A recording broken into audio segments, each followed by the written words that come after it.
ManifestSeven. Already getting questions about. Tell us more about the business. I know we did an intro for you and your background before, and I told you don't talk much about the business until next time. So here we are. I gotta ask, if someone, let's say you walk into that elevator, you hit the first floor, and someone says, "Hey, tell me about ManifestSeven," what do you tell them? Well, it depends on how tall the building is. If it's a short building, I tell them that we're building the Amazon of legal cannabis in California and then taking that model across the country. So it's, that would be the 3-story pitch. What if it's 30 stories?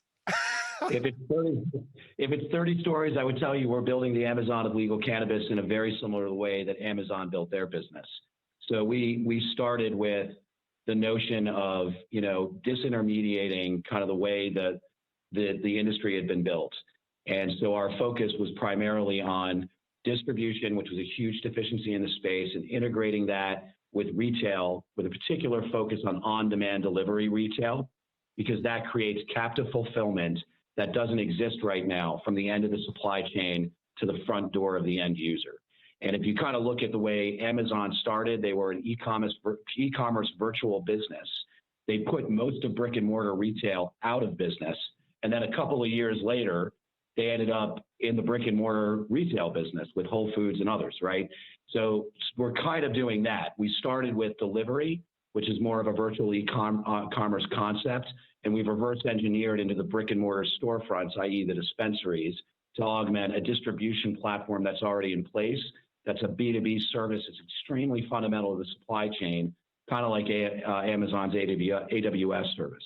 So it's not just what we're building, it's how we're building it and the strategy we adopted to disintermediate what has become an entrenched, dysfunctional supply chain system inside of California in particular. All righty. You're already touching on some of my other questions. Oh, amazing. Hey, the 3-story, super summed up pitch was amazing. Fantastic. Obviously, comparing to Amazon is extremely interesting. So here, I got some questions for you, and I even took some from people I saw, and talk me through, and we'll go to like what makes you guys different, that kind of stuff. Really talk me through the vision for the company. Give me where you want to be, or what, whatever might be 2, 3, 5 years from now. Give me the, obviously the Amazon of cannabis, but how do you get there? Yeah, you get there incrementally. And we're focused on California first for a specific reason, which is we know that everybody's very myopically focused kind of on the US and North America generally, and I understand why. But if you're looking at this 5, 10 years out, then you've got to be skating to the puck of ultimately, servicing a global supply chain and a global industry. That is where this is going. It's inevitable. And so we focused on California first because that is the epicenter, not just of what is happening here in North America, 5th largest economy in the world, single largest cannabis market anywhere in the world by virtually any benchmark, as populous as Canada, all of those points. That adds up to what is ultimately the strategic stronghold of the entire global ecosystem as it evolves. So we stayed here for a reason first. Getting to what we're talking about from an Amazon perspective, i.e. a coast-to-coast domestic business, one, that eventually presumes that there's going to be legalization in some form where the interstate barriers open up. But if you look at what we build in California, if we replicate that state by state, and that'll be what we start to look at doing across the first half of this year, because by then we'll feel we've infilled most of this state and really control the footprint we need here as a model to replicate and export to other states. As you do that incrementally, you now have a proof of concept in the market where it makes the most sense to prove it out. And you do it incrementally, so now you can be cost-effective and risk mitigated in the rollout.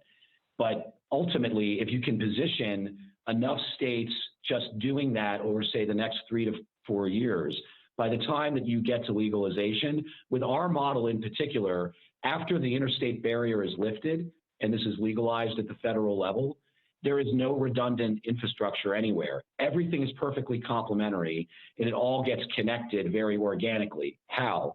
the legal use of the federal highway system. And by that point, overnight, you are Amazon. So we're laying the foundation first, and then we'll build the house on it. But the foundation has got to start in California. Yeah, makes sense. And you're touching on some amazing points, as everyone believes, especially with Joe Biden coming in, that, federal legalization is on the horizon. Hey, how soon we don't know. But it's looking that way. States are moving towards that, and you guys are putting in the framework. And when you can start connecting things, boom, you have everything ready to go.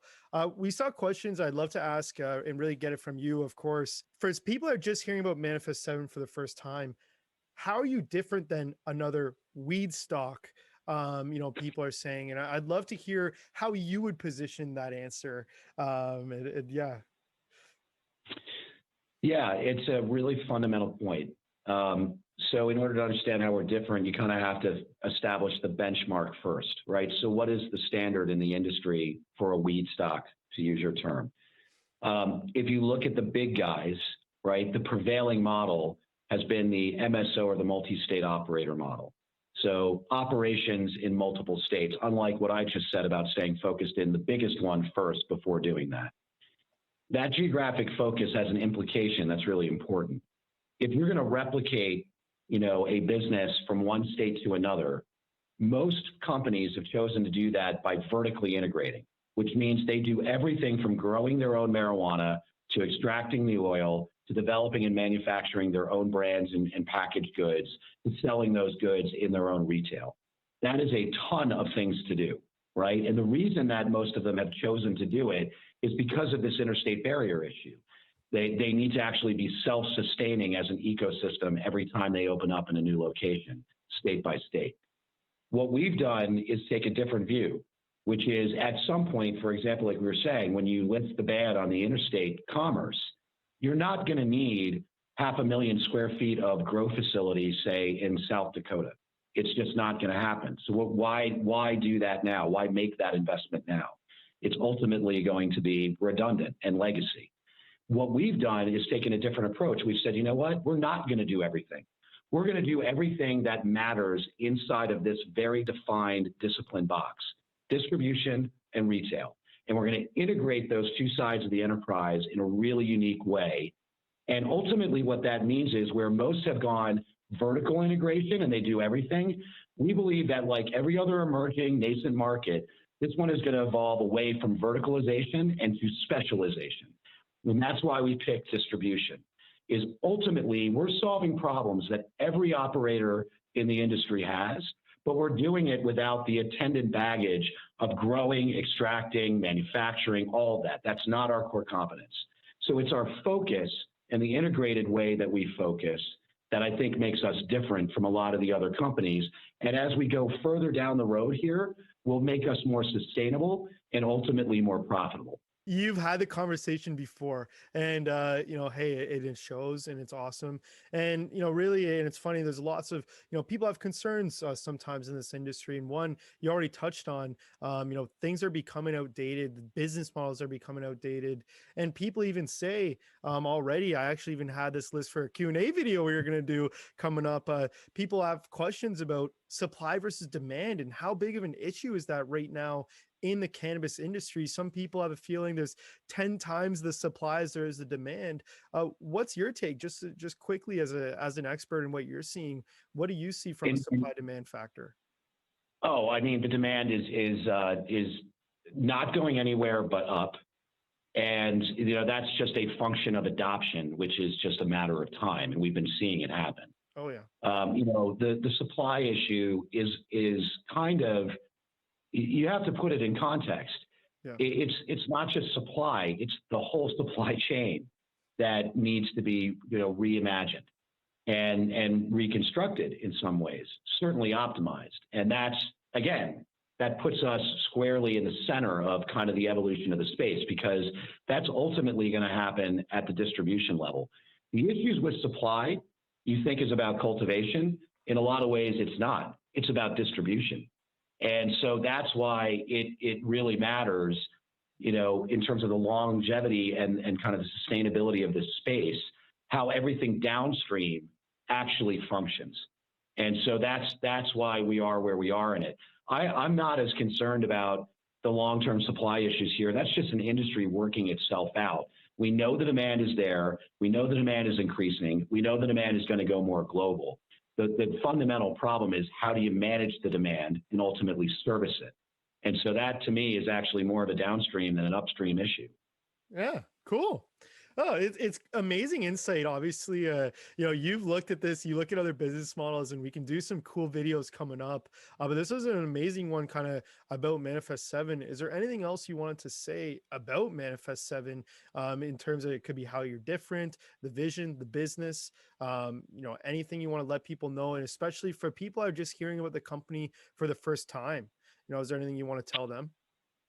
Yeah, I think that, there's two questions. It's what we do and it's how we do it. And what we do is pretty basic. I mean, it's a little bit more exotic, or it feels more exotic because we're doing it with legal cannabis. But at the end of the day, distribution is distribution and retail is retail. The particular adversity or challenges or friction that's on the supply chain is the opportunity set. We're fixing that problem. That's what creates the opportunity. But how we do things is just as important. We've got a C-suite over here that has, a combined 100 years in the capital markets. We have people that really understand the industry at the ground game level, from local to state, every channel. It's really about professionalization and ultimately trying to build an enterprise that's institutional grade, whatever it does. We happen to do this, but the underlying philosophy is trying to build something that ultimately can and will list on the NASDAQ and the New York Stock Exchange in 5 years when that becomes available, where it can attract true institutional money. And so that's the ultimate objective. So that's the philosophy that ultimately informs the strategy.